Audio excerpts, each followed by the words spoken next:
Bapak, Ibu, tamu undangan yang kami hormati. Selanjutnya kita akan memasuki sesi utama pada siang hari ini, yaitu Hippie Talks dengan tema Inovasi Teknologi dan Penguatan Sumber Daya Manusia, Strategi Pengusaha Pribumi Menembus Pasar Ekspor dan Menjadi Market Leader. Kami undang dengan hormat moderator kita pada siang hari ini, Bapak Izmir Putra, Wasekjen DPP HIPI.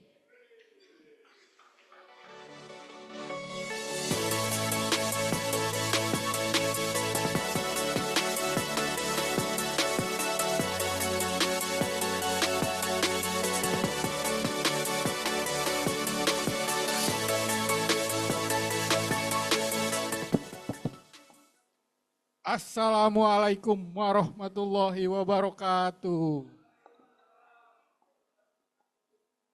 Terima kasih Ketum sudah ngasih tugas menjadi moderator. Katanya ini acara utama, jadi saya deg-degan juga, padahal ini teman-teman semua. Baik, yang di luar mungkin masuk, kapan lagi ngelihat saya jadi moderator ya kan?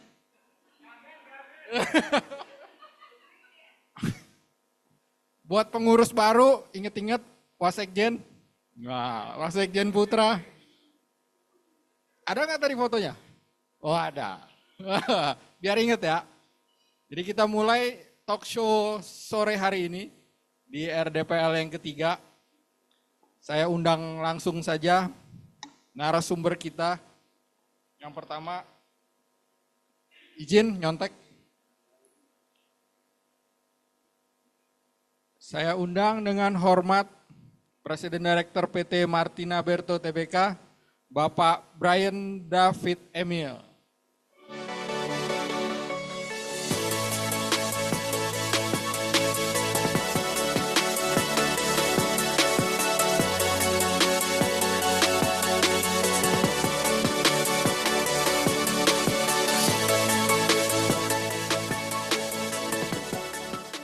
Mungkin teman-teman udah pasti pernah dengar lah ya produk Marta Tilaar.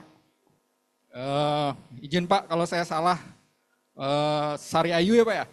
Betul. Saya juga pakai Pak, Rudi Hadiswarno Pak. Nah, mungkin kurang banyak nih, masih sedikit nih rambutnya Pak. Baik, saya undang narasumber yang kedua. Dari Kementerian Perdagangan, Ibu Fajarini Punto Dewi yang diwakili oleh Ibu Astri Permatasari, Direktorat Pengembangan Pasar dan Informasi Ekspor. Mari naik ke atas Ibu Astri.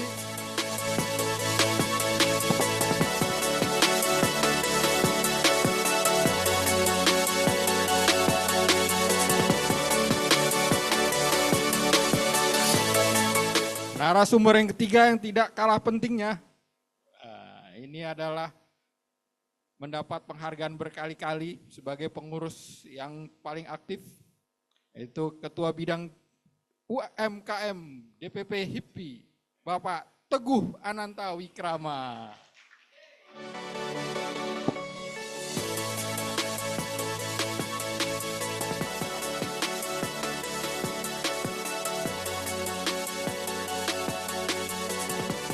Baik, izin Ketum dan teman-teman semua kepengurusan DPP HIPI, saya akan mencoba menjadi moderator dalam diskusi sore hari ini.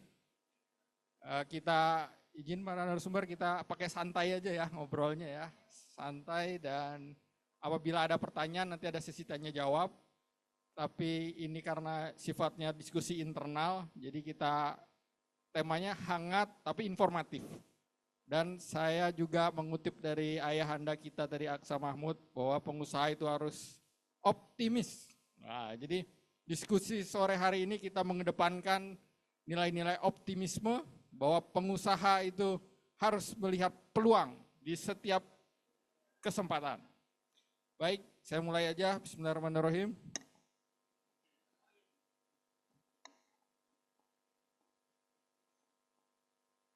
Sore hari ini kita ingin bicara Pak mengenai topik yang sudah kita bawakan, yaitu bagaimana strategi pengusaha menembus pasar ekspor dan menjadi market leader. Saya ingin memulai pertanyaan dari Pak Brian. Pak Brian, ini mungkin mewakili teman-teman pengusaha kita semua. Pak Brian, ekonomi Indonesia kita itu baik-baik saja nggak Pak? Mungkin dari kacamata Bapak, monggo Pak. Terima kasih. Selamat sore Bapak Ibu sekalian. Selamat sore Pak Ketua Umum HIPI. Lalu ada dua sahabat saya, kolega SMA yang ada di HIPI juga.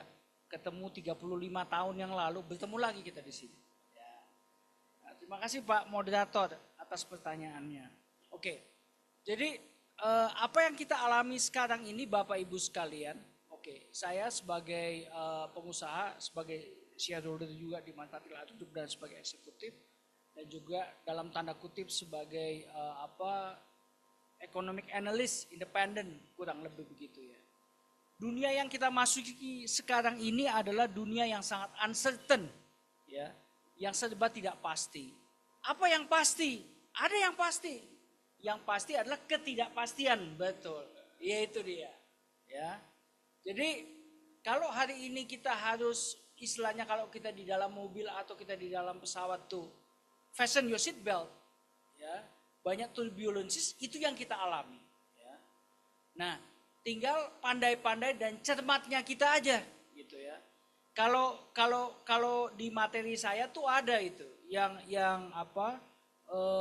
jadi ya kalau di materi saya itu ada satu slide yang saya bilang kebijakan populis dan nasionalistik daripada Donald J. Trump itu membuat kaget dunia. Itu yang kita alami Bapak Ibu sekalian. Kita bisa apa? Ya kita bisa komplain sesekali, jangan tiap jam, tiap menit, tiap detik kita komplain gitu. Kenapa? Kalau kita komplain terus maka itu akan menghabiskan energi kita, gitu ya. Kalau kita lihat Bapak Ibu sekalian, lebih baik mana sekarang ini dengan waktu pandemi COVID-19. Coba kita sebagai manusia kita harus mensyukuri apa yang kita dapat dari Tuhan Yang Maha Kasih dan Penyayang. Ketika pandemi apa yang kita bisa buat? Kita bernapas saja kita bingung kan gitu ya. Ya kan? Kalau dapat varian Delta waktu itu ya syukur puji Tuhan. Kalau saya dapat OTG Bapak Ibu sekalian. Makan saya buas tiap hari, ya. Tapi berapa korban yang kena saya itu? Ya kan? Yang kena COVID-19 gara-gara saya OTG. Saya nggak tahu. Kalau saya kena OTG. Ya kan? Tahu-tahu saya dapat varian Delta, tapi varian Deltanya udah mau habis. Ya, dengan CT37 kira-kira 3 hari lagi dokternya bilang, ya Bapak kok pakai kesini. Ya justru saya kesini saya mau belajar dulu nih. Ya kan, dokter paru-parunya saya tanya, kurang lebih setengah jam, lama-lama dokternya marah sama saya. Bapak kebanyakan nanya, pasien masih banyak Pak di luar. Kapan lagi kan ketemu dokter kan? Nah, kayak gitu ya. Oke, jadi di masa itu kita kerja aja susah, kita ketemu teman aja susah, ya kan? Hari ini kita masih bisa ketemu teman Bapak Ibu sekalian. Kita masih bisa komplain sana sini, kita masih bisa makan enak. Nah waktu di pandemi kapan kita bisa makan enaknya kan? Kan begitu ya. Nah itu dia. Jadi yang kita alami hari ini itu masih jauh lebih baik daripada waktu pandemi. Kalau kita lihat juga berbagai macam shock crisis ya. Dari kurang lebih 10-20 tahun yang lalu itu dengan kita mengalami berbagai macam krisis, maka kita terbiasa mestinya. Ya, kita semakin terbiasa.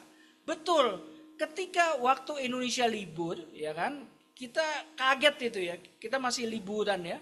Tahu-tahu tarif, wah, stock market luar biasa. Indonesia, di Amerika Serikat, di mana-mana di dunia marah isinya gitu, ya kan? Lalu itu berjalan terus kan, Kira-kira ketika tarif itu ditunda maka sudah lebih slow down ya. Lalu Donald J. Trump bilang, ayo negosiasi sini. He's very transactional guy, very orang yang suka negosiasi, ya. Ya negosiasinya ketika bargaining power dia sangat tinggi maka dia bisa menekan, itu aja. China tidak bisa ditekan, ya. Kenapa? Karena bargaining power China luar biasa, ya. Tapi sebelum itu juga Indonesia sudah banyak pekerjaan rumahnya, Pak, ya. Jadi kalau dilihat zaman Pak SBY, ketika ekonomi Indonesia dia bisa bertumbuh 6% beberapa kali itu. Ya karena harga komoditas. Dari Pak SBY ganti ke Pak Joko Widodo. Waktu zaman Pak Joko Widodo mau di atas 5% aja susah, 5,5% susah. Harga komoditas nggak bagus gitu ya. Nah akhirnya stuck lah dia di angka 5, 5,2, kadang-kadang 5,3, ya selalu angka 5. Hari ini betul sudah direvisi, ya kan, menjadi 47,5, ya kan, oleh berbagai macam lembaga ekonomi internasional, ya kan. Presiden Prabowo dengan optimisme pernah mengatakan 8%, tapi 8% ada beberapa waktu di depan. Jadi itulah pekerjaan rumahnya Indonesia. Satu adalah, kalau menurut saya pribadi, investasi negara harus terus dipacu, ya, dipacu baik infrastruktur maupun bukan, yang tentunya menyerap dari tenaga kerja Indonesia. Yang kedua adalah bagaimana swasta bisa berinvestasi juga. Tentunya pekerjaan rumah dari regulator adalah bagaimana ease of doing business di Indonesia menjadi lebih asik, ya. Jadi mau investasi di Indonesia sama ketika mau investasi di Vietnam, ya kan, lebih tidak birokratis dan sebagainya. Itu banyak pekerjaan rumah. Lalu juga meningkatkan daripada ekspornya Indonesia.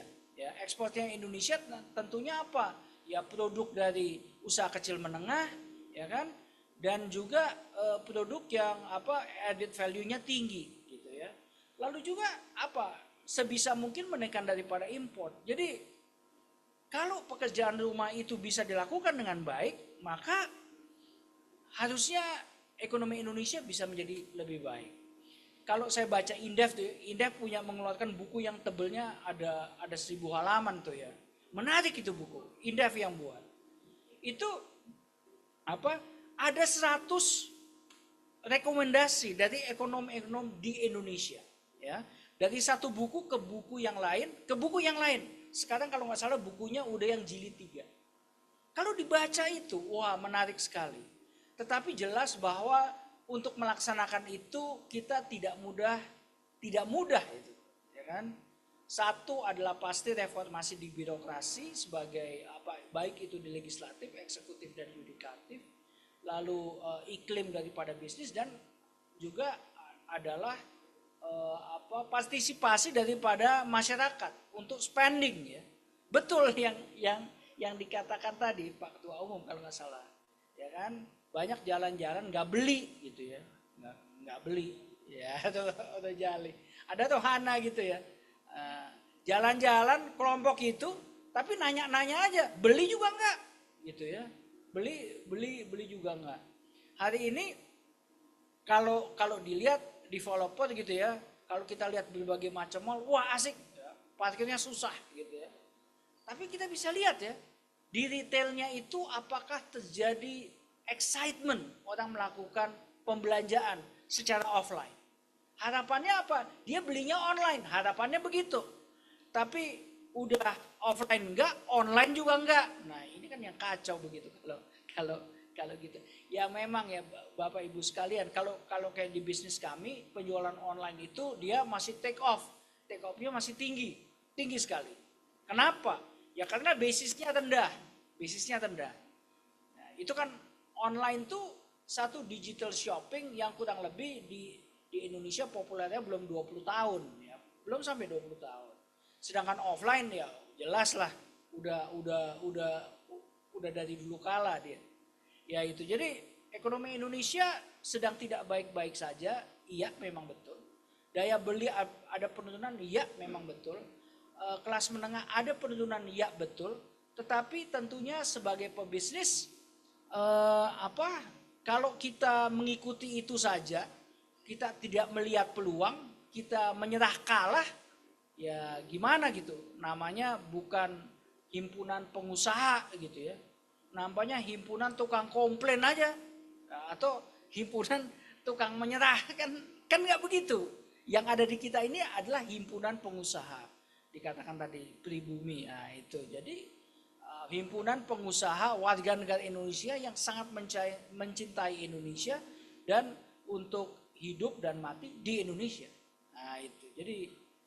Jadi ekonomi Indonesia ya tidak baik-baik saja, tapi kita harus banyak mendoakan ya, dan juga banyak menyemangati Prabowo administration yang sudah dipercaya oleh minimal 58 rakyat Indonesia itu. Ya, kurang lebih kayak begitu, Pak. Makasih Pak Brian. Ini kalau kayaknya Pak Brian masih banyak yang mau diceritain, ya kan? Ya, karena memang permasalahan bangsa ini banyak, tapi itu kita lihat sebagai peluang. Tapi sebelum kita bicara lebih jauh Pak Brian, nanti saya akan tanya banyak. Ini kayaknya Bu Astri udah ngebet pengen ngomong nih.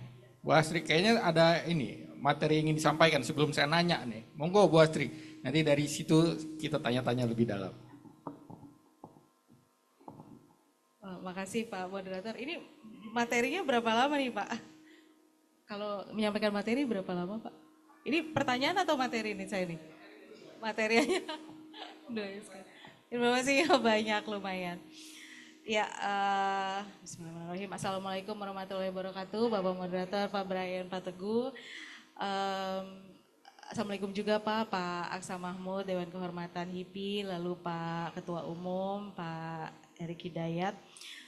Terima kasih atas kesempatannya. Izinkan saya mewakili Ibu Dirjen Pengembangan Ekspor Nasional yang saat ini ada kegiatan yang sama di waktu yang sama Pak.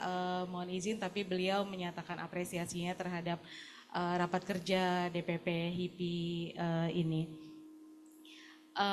Jadi di sini saya hanya bercerita tentang, bukan cerita sih, memaparkan paparan yang telah disiapkan untuk Ibu Dirjen atau Bapak Direktur kami, yaitu Direktur Pengembangan Pasar dan Informasi Ekspor, yang isinya kurang lebih mengenai fasilitas pemerintah, dalam hal ini adalah Kementerian Perdagangan, untuk pelaku usaha khususnya UKM.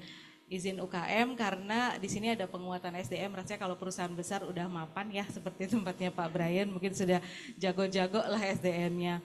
Jadi kalau kita lihat dari total trade Indonesia terhadap dunia untuk tahun 2020 sampai Mei 2025, memang masih positif, masih baik angkanya. Dan hal ini menimbulkan optimisme Pak di tengah mungkin ketidakpastian, tapi kami yakin dengan angka yang baik ini Indonesia tetap diperhitungkan dalam perdagangan dunia. Jadi semoga fasilitas yang disampaikan Kementerian Perdagangan bisa menggugah Bapak Ibu untuk lebih meningkatkan ekspornya. Untuk slide kedua, untuk produknya izin ini kerjainnya soalnya pagi-pagi karena baru dispo dari kemarin sore. Jadi agak salah judulnya, sebenarnya Indonesia Export Product of Non-Oil and Gas to the World di Januari-Mei 2025. Di sini adalah produk-produk yang nilai dan nilainya utama dan share-nya juga yang utama, tapi growth-nya positif. Jadi nomor satu itu sebenarnya bukan CPO, tapi nomor satu mengalami penurunan pertumbuhan, jadi tidak masuk ke sini. Jika dilihat di sini produk kimia yang paling besar pertumbuhannya hampir 50%. Jadi Bapak Ibu mungkin bisa dengan produk yang memang dihasilkan itu bisa mengeksplorasi lebih tinggi karena produk kimia Indonesia sangat diterima oleh dunia, dan ada beberapa produk lainnya, ada 10 produk utama. Lalu untuk kalau kita bilang ekosistem yang baik terhadap pertumbuhan ekspor itu seperti apa sih? Pasti ekspor supporting secara langsung dan tidak langsung yang diberikan oleh pemerintah. Lalu ada perbankan dan digital platform perbankan di sini, mungkin bisa di BSI ya Bapak Ibu. Lalu berikutnya, nah ini yang seperti tadi disampaikan oleh Ibu Kepala Badan, ada 3 pilar yang ditetapkan oleh Bapak Menteri Perdagangan dalam strategi perdagangan Indonesia, yaitu ada pengamanan pasar dalam negeri, perluasan pasar ekspor, dan UKM bisa ekspor yang tadi disebutkan oleh Ibu Kepala Badan. Untuk pengamanan pasar dalam negeri, izin saya tidak memaparkan hal ini karena memang bukan tupoksi dari Ditjen Pengembangan Ekspor Nasional. Jadi ada dua hal saja yang disampaikan saat ini, yaitu di perluasan pasar ekspor. Di sini artinya adalah perluasan akses pasar, yaitu yang telah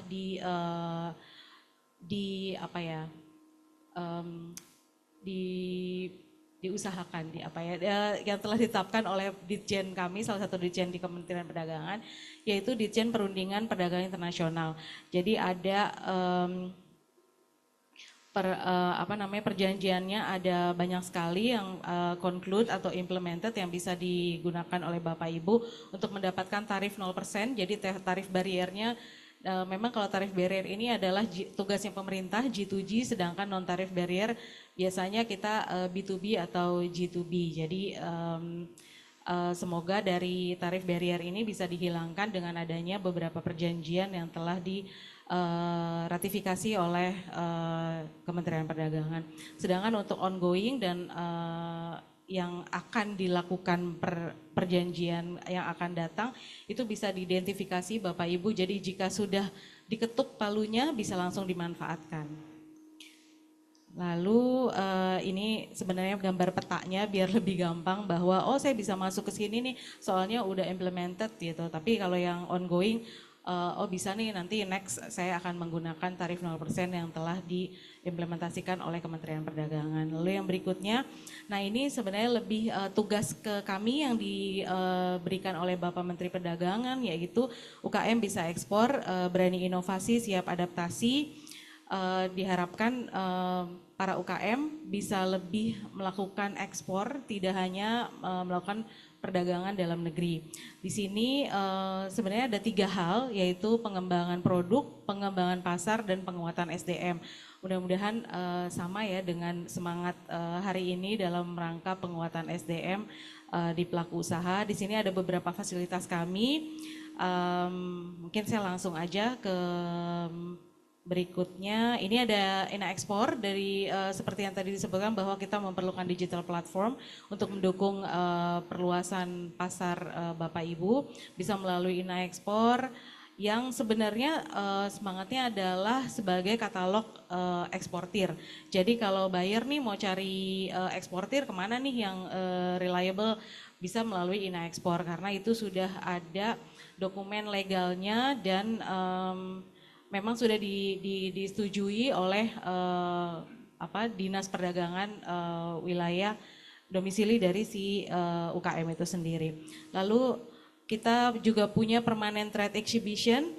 Ini namanya ruang pamer, Bapak Ibu. Tuh isinya adalah produk unggulan, produk ekspor pelaku usaha dari Indonesia, seluruh Indonesia yang bisa ditaruh di sini secara free. Ada perputaran produk selama 6 bulan sekali. Dan ini isinya adalah, bukan isinya ya, tugasnya adalah menerima delegasi asing yang memang ada pertemuan di Kementerian Perdagangan. Jadi kalau habis ketemu Pak Menteri Perdagangan atau ketemu Ibu Dirjen atau ketemu Bapak Direktur, ketemu siapapun itu bisa langsung ke situ dan kami berharap lebih mengenalkan produk Indonesia secara fisik. Kemarin terakhir kita terima delegasi dari Amerika dan mereka tertarik dan akan membawa delegasinya di bulan Oktober nanti bersamaan dengan kegiatan Trade Expo Indonesia untuk ke ruang pamer itu. Jadi kami harap Bapak Ibu kalau mau memanfaatkan silakan, ini free. Tapi memang harus jadi member Ina Ekspor dulu yang harus submit NPWP dan SIUP-nya untuk menjamin bahwa Bapak Ibu memang perusahaannya reliable dan memang ada eksistensinya gitu ya. Lalu ini yang tadi disampaikan Ibu Kepala Badan ada business matching, amanat juga dari Bapak Menteri Perdagangan. Jadi tiap bulan kita melakukan business matching. Untuk dari Januari sampai Juni ada 356 business matching dan 115 pertemuan dengan buyer secara langsung dan menghasilkan transaksi sebesar 87,04 juta US dollar. Ini UKM semua dan UKM ini ada yang ikut itu sebanyak 609. Kalau dibilang kok 609 beda nih sama angka 356-nya karena setiap satu kali business matching itu diikuti beberapa UKM dan UKM ini tidak hanya UKM yang sendirian gitu, jadi mereka juga dibawa oleh agregator atau pembina UMKM sebanyak 20. Ini bisa dilihat ya, ada perbankan, lalu ada Pertamina juga, lalu ada Sarina, ada Padi UMKM juga. Jadi yang memang dibawa oleh agregator, dipilih sama mereka, dikurasi untuk dilakukan business matching dengan para buyer yang diverifikasi, yang telah diverifikasi oleh perwakilan perdagangan kita di luar negeri. Lalu next ada export center, namanya Bapak Ibu, tanggal 1 nanti akan ada launching export center kita di Balikpapan dan Batam. Jadi kita punya 4 export center. Export center itu seperti mininya Ditjenpen. Jadi kegiatan Ditjenpen di situ untuk membina pelaku usaha daerah, dinamakannya export center. Jadi Batam itu untuk meliputi wilayah Sumatera, lalu di Surabaya, jadi kami ada 4 totalnya, di Batam, Surabaya, Makassar, dan Balikpapan. Jadi Balikpapan itu untuk Kalimantan, Makassar untuk Sulawesi, dan Surabaya untuk Jawa. Jadi Jawa dan Bali. Jadi kami harap pelaku usaha juga tidak ketinggalan terhadap updating perjanjian perdagangan dan fasilitas apa yang diberikan oleh Ditjenpen, seperti halnya business matching seperti itu. Jadi nggak miss fasilitasnya lah gitu. Loh, saya kok nggak tahu nih karena tentang saya orang daerah misalnya gitu ya. Tapi ada export center. Jadi kita harap pelaku usaha daerah juga melakukan hubungan baik dengan export center selain dengan Dinas Perdagangan, karena export center juga berhubungan baik dengan Dinas Perdagangan. Jadi kegiatannya kami lakukan bersama-sama. Lalu berikutnya adalah Trade Expo Indonesia, yang pasti adalah pameran terbesar di Indonesia khususnya untuk ekspor. Jadi di sini semua perwakilan membawa buyernya datang. Kami harap HIPI bisa ikut partisipasi membawa binaannya untuk bisa melakukan business matching di sini secara langsung. Ada fasilitas business matching. Dan tahun lalu transaksinya sebesar 22,73 miliar. Kami harap tahun ini HIPI bisa masuk ke dalam memanfaatkan benefit dalam transaksi ini. Amin. Ya, berikutnya ada terakhir, ini adalah perwakilan perdagangan kita yang tadi juga disebutkan Ibu Kepala Badan. Kami ada 46 kantor di 33 negara. Jadi silakan Bapak Ibu kalau mau berhubungan, misalnya aduh saya pengen ke Jerman nih, sertifikasinya apa ya, produk yang lagi in apa ya, tapi harus ditentukan dulu produknya apa Bu, Pak, jangan palu gada misalnya, di sana lagi tren apa ya gitu, tapi produknya kita nggak bisa menghasilkan. Nah itu kita sebagai perwakilan bingung juga, loh gimana nih jawabnya gitu, padahal tapi kita mempunyai SLA yang harus dijawab secara cepat. Jadi kalau memang udah fokus mau tahu negaranya apa, bisa berhubungan ke mereka. Kalau misalnya tidak direspon, bisa langsung menghubungi kami, nanti di slide terakhir ada kontaknya. Aduh perwakilan ini nggak respon nih gitu, nanti bisa kami sampaikan ke perwakilan yang dimaksud. Demikian Pak Moderator, mungkin nanti lebihnya ditanya jawab aja. Izin, terima kasih Pak. Kalau di belakang panggilnya Kakak Astri. Ya. Di sini Ibu Astri. Bu Astri, tadi mengapa saya tanyakan ke Pak Brian, apakah ekonomi Indonesia ini baik-baik saja? Ini juga kita rasain. Jadi Pak Brian, ini walaupun ganteng-ganteng tapi sebenarnya mayoritas UKM juga Pak. Jadi kita ini UKM kebanyakan. Dan mungkin hanya Pak Brian, Ayahanda, Aksa yang bukan termasuk kategori berikut ya. Tapi yang lainnya itu UKM. Jadi kita ngerasa kalau kita memang ekonomi yang tidak baik-baik saja, kita harus memperluas pasar kan. Makanya pasar ekspor ini menjadi hal yang perlu kita ketahui lebih jauh gitu. Itu Bu Astri. Jadi nanti mohon izin kita akan banyak diskusi dengan Bu Astri. Kalau teman-teman mau masuk pasar ekspor itu gimana gitu ya. Baik mungkin ada pelatihannya, mungkin ada informasi yang perlu kita ketahui dan lain sebagainya. Mewakili anggota HIPI yang mayoritas UMKM, maka kita perlu dengar nih dari Ketua Bidang UMKM DPP HIPI. Monggo Mas Teguh cerita profil anggota kita tuh gimana dan apa yang diharapkan ke depan. Oke. Assalamualaikum warahmatullahi wabarakatuh. Izin Tum, tadi sebetulnya saya harus mendampingi bos saya yang di gedung Sabta Pesona, tapi saya ngotot ke sini karena saya udah janji sama Ketum. Hari ini sebetulnya di kantor ada kedatangan tamu dari Malaysia, tapi saya izin ke sini memenuhi janji saya. Kalau pertanyaan mengenai apakah kita sedang tidak baik-baik saja, kita semua sedang merasakan bahwa ekonomi kita tidak baik-baik saja. Tapi compare to other countries, we are much better. Kita itu di daily dashboard saya, kita sekarang GDP itu nomor 2 setelah India. Amerika itu 1, 2, 3, 4, 5, 6, nomor 6 di bawah kita. Cina nomor 3 di bawah kita. Cina memang paling mengalami permasalahan karena dia sedang menghadapi perang dagang dengan Amerika. Jadi sebetulnya in a way kita itu dalam kondisi yang jauh lebih baik gitu. Nah tapi itu mungkin kita perlu ada satu sesi gitu ya, di mana kita mengundang ekonom bersama nanti dari Departemen Perdagangan untuk melihat dari tabel daftar barang-barang yang kita terkena pajak 19% kalau ke Amerika dibanding dengan barang-barang yang 0% masuk ke Indonesia. Apakah itu akan lebih membuat kita menjadi lebih produktif karena bea masuk barang bahan baku menjadi lebih murah. Jadi mungkin menurut saya yang harus kita ketahui adalah yang 0% itu bahan baku untuk industri apa aja gitu ya. Jika kita bisa menemukan industri yang tepat, rasanya itu bisa jadi keunggulan kita. Gitu Pak Putra. Jadi rasanya ini PR bersama nih Bu. Kita harus identify itu agar posisi yang tidak menguntungkan ini itu jadi posisi yang menguntungkan buat Indonesia secara keseluruhan. Mohon doanya tuh insya Allah di bulan Agustus ini juga sebelum 17-an saya mau menerbitkan buku judulnya The Archipelago Compass, Indonesia Geopolitical Role in Uncertain World.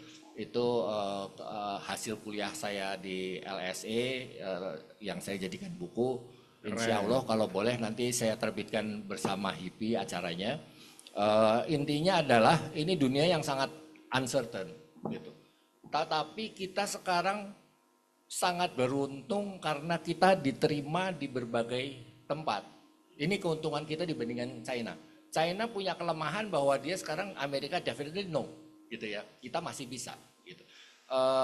Kita ke Eropa masih bisa. Kita ke Australia masih bisa, bahkan baru tanda tangan SEPA. Ke EU insya Allah September tanda tangan gitu ya. Jadi opportunity kita sebenarnya banyak gitu. Tetapi memang kalau dilihat dari time frame menurut perkiraan kasar saya dan beberapa teman ekonom itu kita loopnya itu baru akan naik setelah 2 tahun gitu. Memang ini PR kita adalah tahun ini. Jika kita survive di tahun ini, maka within these 2 years kita akan mencapai suatu titik di mana kita jauh lebih kompetitif dari negara lain. Jadi menurut saya ini critical point. Menurut saya begini Puang Aksa, kalau kita mau optimis gitu melihat situasi ini gitu ya, bahwa jika kita pandai menemukan kayak tadi di mana kita mencari barang-barang yang bea ekspornya 0% itu menjadi bahan baku utama kita, dan kita punya keunggulan yang orang lain nggak punya. Jadi saya rasa kalau dari saya mungkin itu dulu Pak Putra, tetapi ada hal yang juga mendasar yang perlu kita selesaikan. Pertama, ini masalah internalnya Indonesia. Pertama, credit scoring untuk UKM. Kedua, our own supply chain, kita nggak punya. Pilot project kita sebagai laporan TUM yang di Lampung masih berjalan. Kita belum berhasil mencapai titik di mana kita bisa membuat algoritmanya karena belum cukup volumenya. Jadi insya Allah kalau kita berhasil mencapai volume yang cukup, kita bisa dapat algoritmanya di mana kita bisa mendapatkan bea logistik yang lebih murah melalui PT Pos Logistik. Insya Allah kalau misalnya itu kita bisa dapatkan, dan kita udah menuju suatu titik baru lagi. Doain aja mudah-mudahan dalam bulan-bulan ini angka critical point itu tercapai. Dan hal terakhir yaitu kalau saya boleh mengajak teman-teman, kebiasaan buruk kita adalah kita selalu bikin me too produk. Nah, ini menurut saya harus kita hindari jauh-jauh karena justru itu yang membuat pasar kita jenuh. Jadi setiap kali kita punya produk baru akhirnya jenuh sendiri di local market karena semuanya me too. Gitu. Jadi itu yang menjadi problem besar kita. Mungkin dari saya cukup itu saja. Baik. By the way, saya pakai produk Indonesia, sepatu pun produk Indonesia, dikasih Reno, terima kasih nih. Iya, iya, iya. Jadi dari atas sampai bawah produk Indonesia. Siap. Terima kasih. Makasih Mas Teguh. Kita manggil Mas Tatong nih, Pak Brian dan Bu Astri. Kayaknya pembicaraannya jadi dalam banget nih begitu Mas Tatong bicara ya kan. Dan Pak Brian ingin menanggapi, iya, wah saya tahu nih pasti ingin menanggapi. Tapi saya ingin tambahkan juga Pak Brian, kita banyak bicara permasalahan di Indonesia ini banyak, PR-nya banyak, baik dari birokrasi, ekonomi, perpajakan dan sebagainya. Dan kita berharap percepatan itu kan datangnya dari teknologi. Jadi kita pengen tahu nih, kalau di Marta Tilaar, apakah teknologi itu menjadi suatu strategi yang penting? Tidak dilihat hanya dari pemasarannya saja, tapi sampai sejauh mana kita pengen dengar. Dan kedua, Dewan Kehormatan kita Pak Sandi Uno bilang SDM itu adalah aset. Investasilah semua yang paling penting itu adalah di SDM. Nah, kita pengen tahu nih, apakah memang sepenting itu? Kalau dari kacamatanya Pak Brian bagaimana? Monggo Pak Brian. Terima kasih Pak atas pertanyaan. Iya, saya setuju sekali dengan Pak Tengku dan Ibu ini. Baik, mengenai investasi SDM dan teknologi betul. Jadi SDM itu sangat penting, itu sebagai aset daripada masa depan perusahaan. Oke. Kalau di kami biasanya di SDM itu ada dua ya. Satu di HRGA dan satu di human capital. Makin besar itu perusahaan, maka itu dua hal yang berbeda. Satu adalah human resources general affair, itu banyak di industrial relations ya. Administratif kekaryawanan. Satu adalah bagaimana dia mendevelop daripada orang yang namanya human capital ya. Yang namanya human capital. Jadi kalau di kami sangat serius itu. Memang betul kami belum sampai pada perusahaan yang istilahnya setiap tahun kita merekrut dari fresh graduate di manajemen trainee dan sebagainya. Jadi kita lakukan paling 5 tahun sekali, 5 tahun sekali sesuai dengan perkembangan bisnis dan perkembangan organisasi. Nah, kalau memang di Indonesia ini kalau perusahaan seperti Astra International Tbk, wah itu dia tiap tahun itu. Atau perusahaan-perusahaan lain yang jauh lebih besar daripada kami. Yang market kapitalisasinya bisa 1.000 triliun. Kayak si BCA, kayak si Mandiri, kayak si BRI gitu ya, bank-bank negara. Itu manajemen trainee programnya bisa setahun sekali dan sangat luar biasa. Ya memang itu tergantung size, tergantung grow daripada perusahaan. Ya. Kalau di kami 5 tahun sekali cukup. Jadi bagaimana seseorang fresh graduate ini, katakanlah namanya si A gitu ya.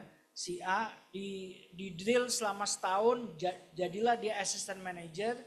Nanti katakanlah 5 tahun kemudian bagaimana dia bisa menjadi level middle manager atau senior manager atau bahkan level general manager. Itu di develop, di kader gitu ya. Dan itu Bapak Ibu sekalian mudah nggak? Nggak mudah. Itu nggak mudah. Memang betul kalau organisasi militer itu dia udah terbiasa tuh ya. Udah puluhan tahun. Jadi bahkan kalau bisa sekarang nih dari Letnan 1, Letnan 2, kapan ya nih orang bisa jadi jenderal bintang 3. Makin jenderal bintang 4 kan makin susah ya. Itu kan lebih ke politik ya. Oke. Nah, satu mengenai investasi dari SDM, human capital itulah yang bertanggung jawab penuh atas mendevelop daripada orang. Orang mana yang potensi, orang mana yang dia udah mentok gitu, udah nggak bisa diapa-apain. Yang kedua adalah mengenai teknologi. Teknologi yes, itu sangat penting. Di kami termasuk di research and development, bagaimana melakukan tes dan juga di manufacturing site kita, bagaimana kita mengupgrade daripada mesin-mesin kita, ya, Ya mesin kita kalau udah 5, 10, 20 tahun, 15 tahun yang lalu ya itu udah selesai tuh mesin ya. Ya kita punya satu usaha contract manufacturing business yang kita memanufacture daripada merek-merek orang lain selain merek kita. Ya. Dan itu kan tuntutan kliennya luar biasa itu. Baik itu yang lokal ya, yang apa di sosial medianya luar biasa tuh, sampai kepada multinational company yang di manufacture di kita. Siapa yang di manufacture di kita? Ada perusahaan PT Unilever Indonesia Tbk yang mempercayakan produk-produknya di manufacture di tempat kita. Kalau ada pertanyaan, kenapa nggak perusahaan lokal aja? Loh, perusahaan lokal kita terima, ya. Perusahaan multinasional juga kita terima.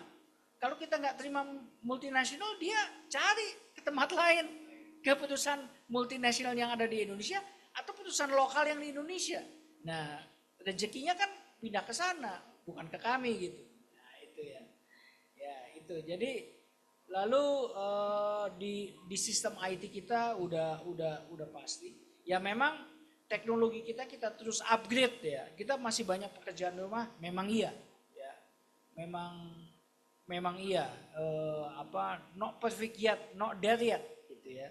Tapi semangat kita tidak pernah padam ya untuk menjawab selalu tantangan yang ada. Saya selalu bilang ke orang-orang kita di kantor bahwa apa iya sih kita komplain tiap hari rezeki kita nambah? Apa iya tuh? Kalau ada yang bisa kita komplain tiap hari, tiap jam, tiap detik rezeki kita nambah, saya juga mau ikutan. Tapi kan nyatanya nggak begitu. Nyatanya nggak begitu ya.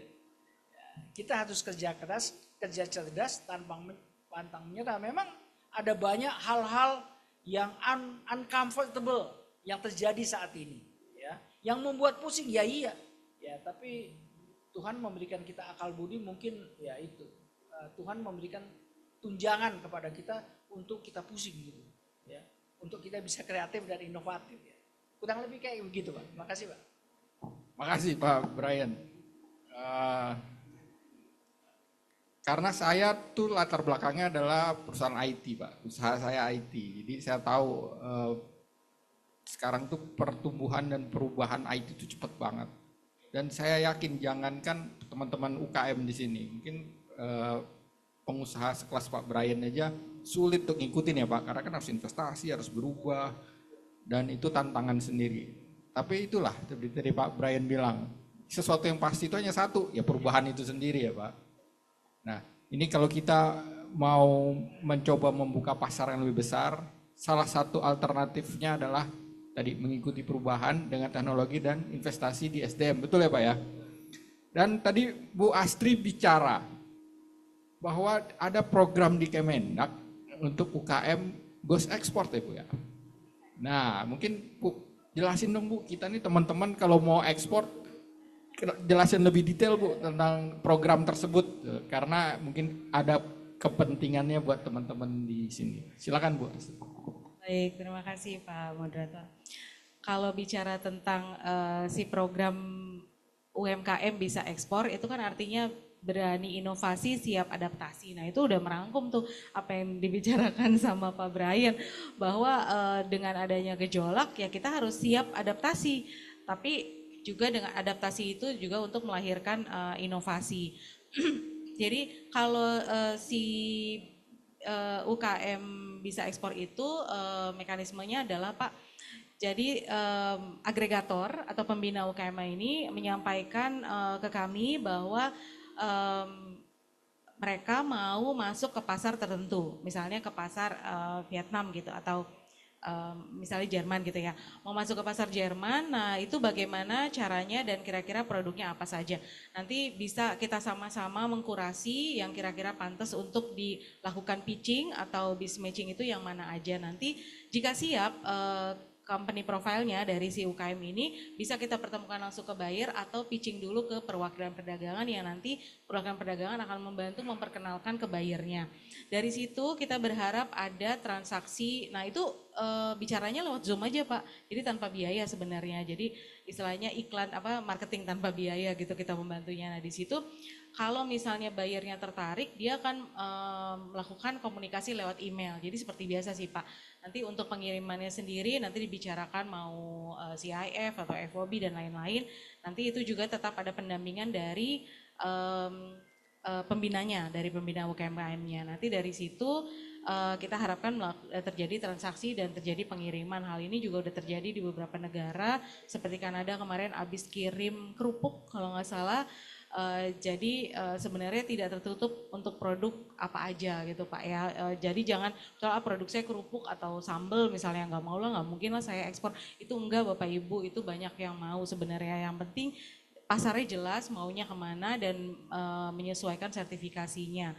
Kalau bicara yang penguatan SDM itu Pak, memang pada akhirnya kita harus rajin-rajin lihat pasar ya, misalnya oh pasar ini lagi tren, saya mau deh pasar ini, karena di kami itu harus ditentukan dulu nih maunya ke pasar apa, karena kalau sistemnya palu gada agak bingung juga kita mau masuknya ke pasar mana. Saya mau ekspansi dong ke pasar A, nanti kita bantu pendampingannya bagaimana sertifikasinya, bagaimana seleranya seperti apa, tingkat misalnya jualan keripik tempe gitu ya, tipisnya seberapa atau maunya digoreng atau dipanggang seperti itu.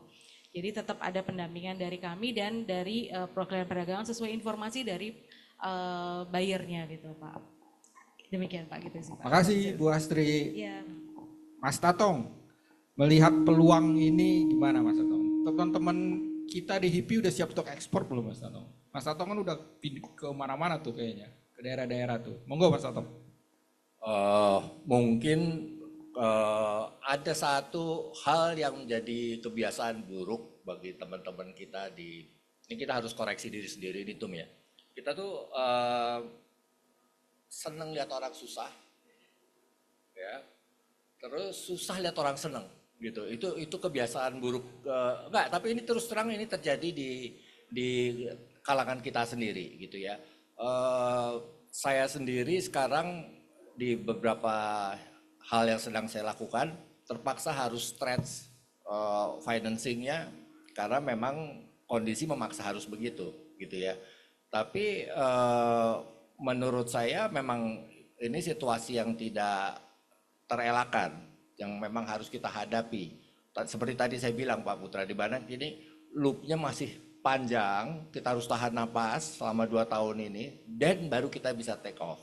Nah, kalau misal peluang ekspor, Pak Ketum sudah pernah lihat ruangan saya itu udah kayak display Bu. Jadi teman-teman di sini yang punya produk silahkan titip di ruangan saya, di mana saya kalau ada tamu-tamu dari luar negeri pasti saya pamerkan barang-barang teman-teman kita. Dan alhamdulillah sudah banyak yang tanya untuk memesan begitu ya. Tapi pertanyaannya apakah kita cukup kemampuan kita untuk mencapai skala ekonomi yang memadai. Nah, itu selalu pertanyaannya. Nah, kalau melihat kemampuan teman-teman di sini di Indonesia, itu problem yang paling utama, di mana kita untuk mencapai skala ekonomi itu masih cukup berat. Jawabannya apa? Jawabannya kita harus berkolaborasi, nggak bisa enggak.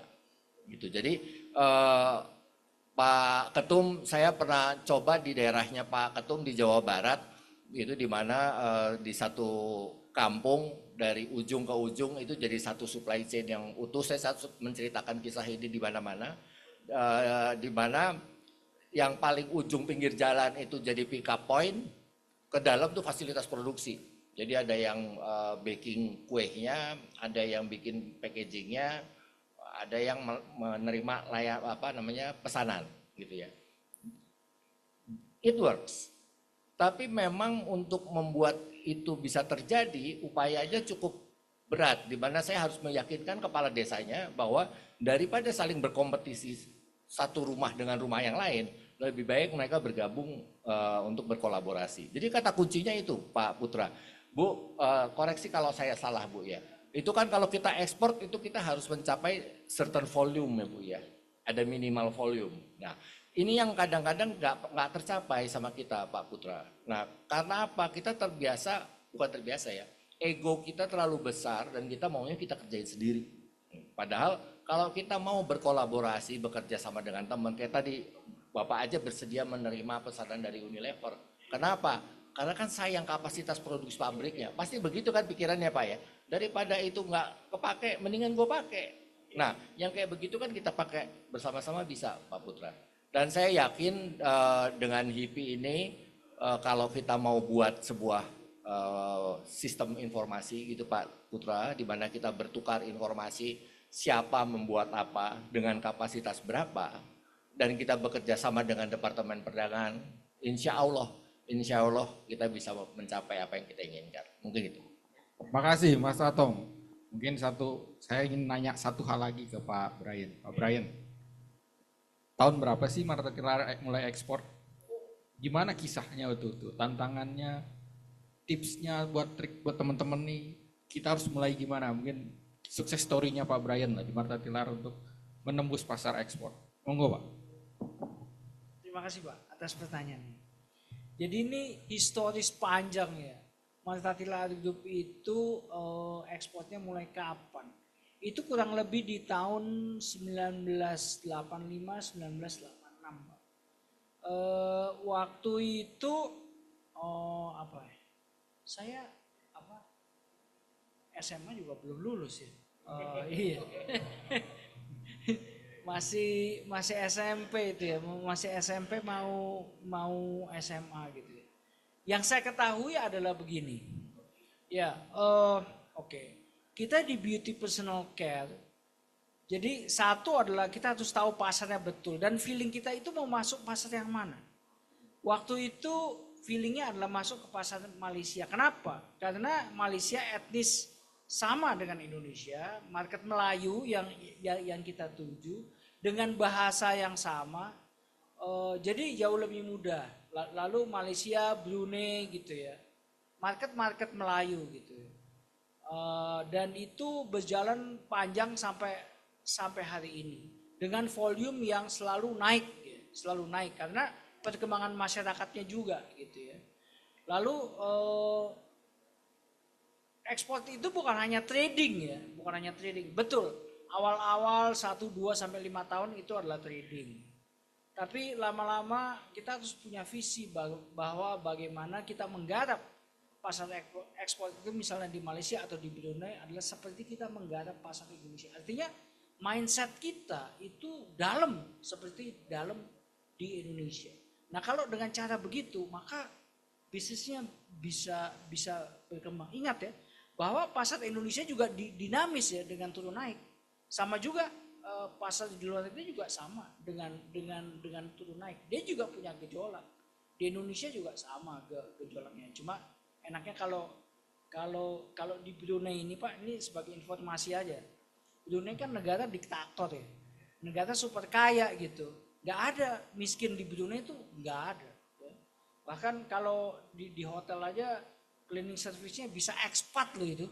Iya. Mana ada warga Brunei jadi supervisor gitu ya. Semuanya negara udah kasih gitu. Jadi malas lah dia. Nah gitu. Jadi contoh orang-orang kita ya. Orang-orang kita dikirim ke Brunei yang high skill ya. Bukan low skill atau unskill yang kita kirim. Jadilah beauty consultant atau beauty advisor istilahnya. Wah, itu pekerjaannya adalah mengejar omset ya.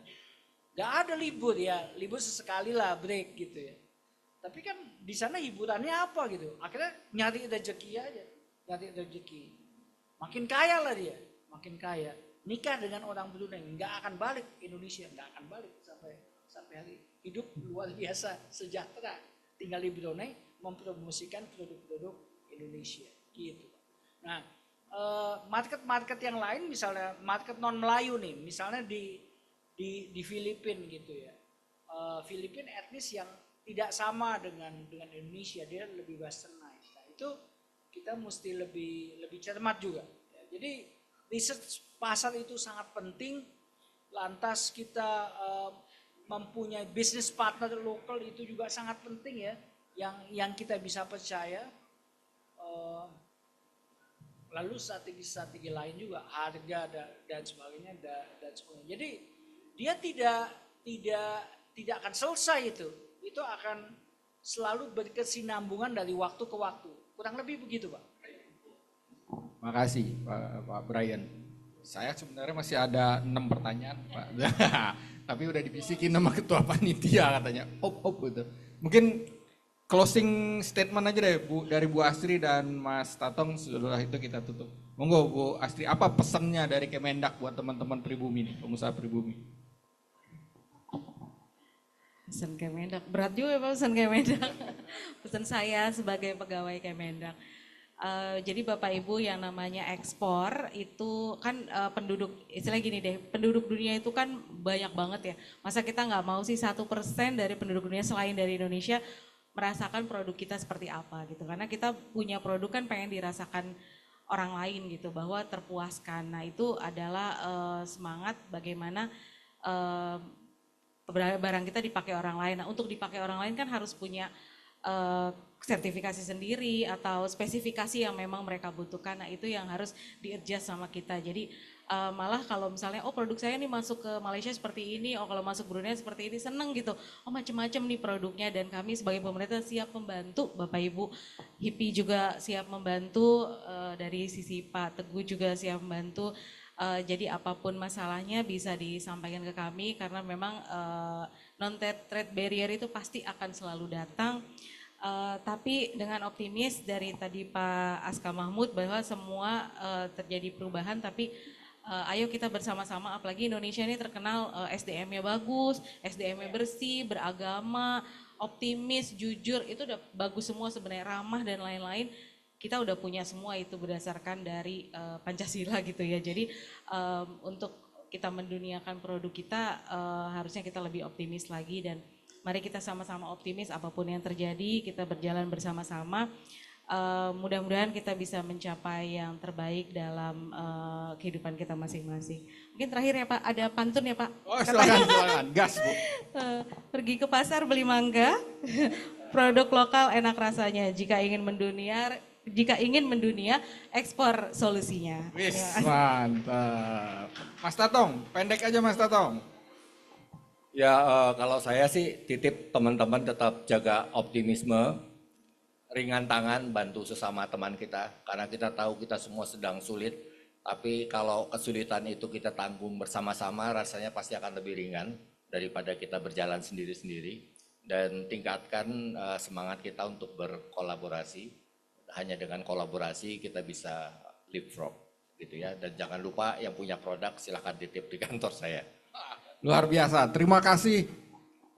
Karena waktu juga yang membatasi kita, saya ucapkan terima kasih untuk para narasumber, Pak Brian, Bu Astri, dan Mas Tatong atas kehadirannya. Dengan ini saya tutup talk show sore hari ini dengan membaca hamdalah. Wassalamualaikum warahmatullahi wabarakatuh. Acara saya kembalikan kepada panitia untuk melanjutkan sesi berikut.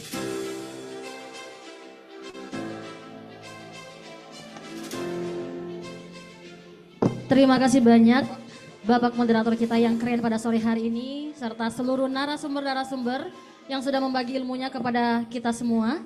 Mohon izin untuk mengambil posisi di tengah dulu Bapak Ibu.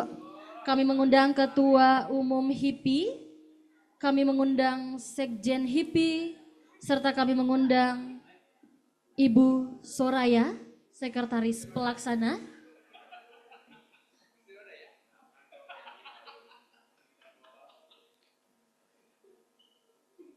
Baik, pertama pemberian cenderamata dari Ketua Umum DPP HIPI kepada Bapak Fajarini Punto Dewi. Ibu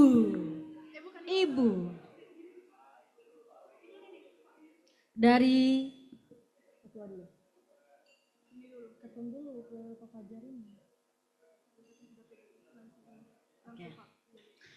baik, dari Ketua Umum DPP HIPI kepada Bapak Brian David Emil, Presiden Director PT Martina Berto Tbk. Beri tepuk tangan yang meriah Bapak Ibu sekalian.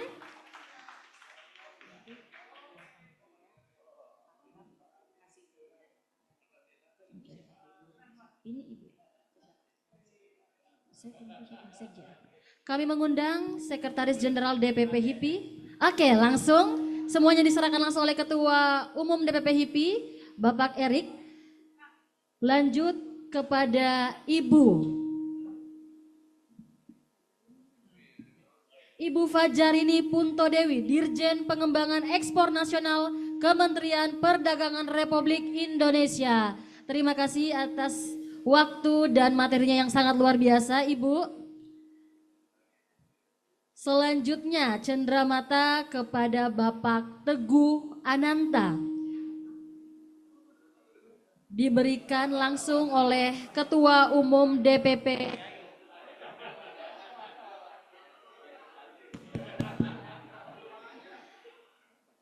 Kami mengucapkan terima kasih banyak atas ilmu yang sangat bermanfaat oleh narasumber-narasumber keren kita. Dan moderator kece kita pada sore hari ini, beri tepuk tangan yang meriah untuk Abang Izmir. Terima kasih. Billahi taufiq wal hidayah. Wassalamualaikum warahmatullahi wabarakatuh.